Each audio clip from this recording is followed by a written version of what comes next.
Hello friends, welcome to Creative Medicine. In this lecture, we will learn about.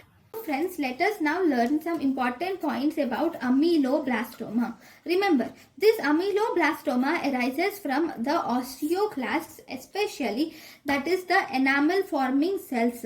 Okay, it arises from the ameloblast. It arises from the ameloblast. What is ameloblast? Ameloblast is actually the enamel forming cells.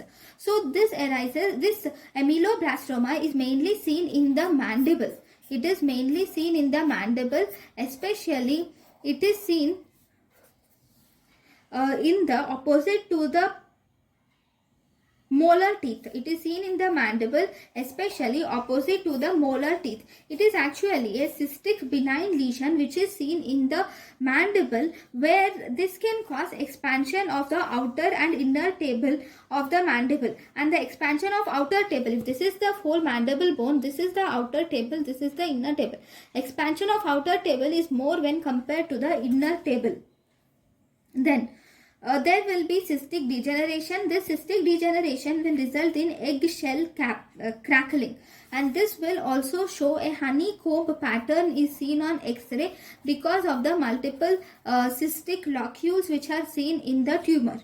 Then this patient, you will have to do wide resection of the tumor should be done, but local chemotherapy and radiotherapy has no role. You should do the wide excision of the tumor. So if you were asked what is the most common tumor of the mandible, it is actually the ameloblastoma.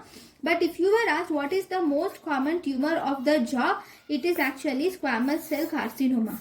For mandible, the most common tumor is ameloblastoma, but for jaw, it is squamous cell carcinoma. Thank you.